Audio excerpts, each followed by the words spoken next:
आज संसार की भीड़ में मनुष्य के विचारों में आधुनिकता का प्रभाव परस्पर देखने को मिलता है। इसका एकमात्र कारण है मनुष्य में धैर्य की कमी।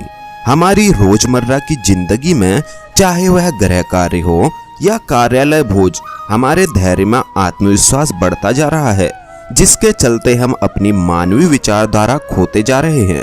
वह नैतिकता त्याग कर स्वार्थी हो रहे हैं। और महाराज जी द्वारा सदैव यह एक मत तौर पर उन्होंने कहा है कि जीवन को सुचारू तौर पर जीने हेतु आपको अधिक संसाधनों की नहीं बल्कि सही नैतिक विचारों की अति आवश्यकता होती है, क्योंकि एक कल्याणकारी विचारधारा ही एक कल्याण का वह मंगलमय जीवन की मूलधारा बन सकती है।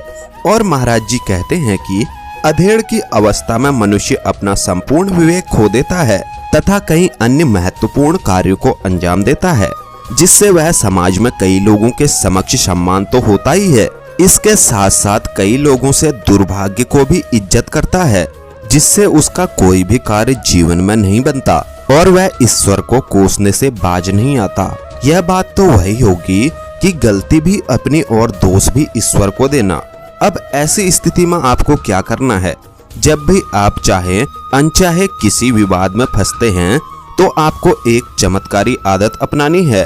और महाराज जी कहते हैं कि क्षमा करना सबसे बड़ा तप है। जी हाँ, यह आदत है क्षमा करने की आदत। आप लोगों को जीवन में उनकी गलतियों के लिए क्षमा कर दीजिए, क्योंकि ईश्वरीय विधान में भी इस बात को कहा गया है कि दंड दे देना केवल ईश्वर के हाथ में है।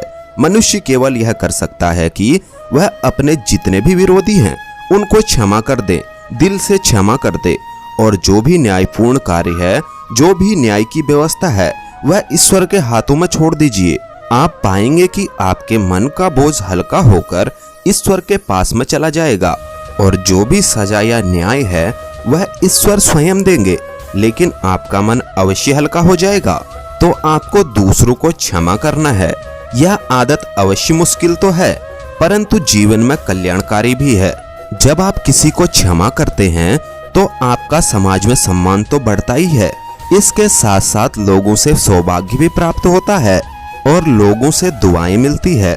जब आप उस भाग को लोगों की दुआओं में अर्जित करते हैं तो आपके जीवन में सौभाग्य प्राप्त होता है।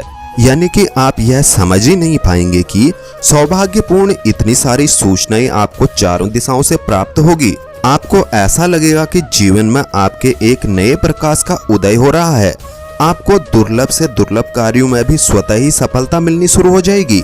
जो कार्य आपको पहले दुर्लभ नजर आते थे, जो कार्य के लिए आप खुद को असक्षम समझते थे, वे कार्य आपके धीरे धीरे संपूर्णता की ओर बढ़ते चले जाएंगे। इस आदत के इतने फायदे महाराज जी ने बताए हैं, इसलिए हमारे शास्त्रों में यह बात कही गई है, क्षमा करना सबसे बड़ा तप है। जब आप दूसरों को क्षमा कर देते हैं तब यह आपके भाग्योदय में बहुत बड़ा योगदान निभाने वाली है। इस आदत को अपने जीवन में प्रवेश कराएं और अपने जीवन की इसे आदत बना लें। लोगों के प्रति आदर रखें और लोगों को उनके सभी कृत्यों के लिए उन्हें क्षमा कर दें, तो आपके जीवन में स्वतः ही भाग्योदय का आना शुरू हो जाएगा।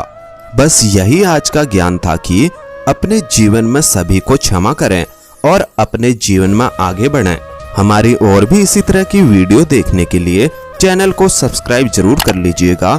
मिलते हैं एक और नई वीडियो के माध्यम से। तब तक के लिए आप अपना ख्याल रखिएगा। आपका बहुत बहुत धन्यवाद।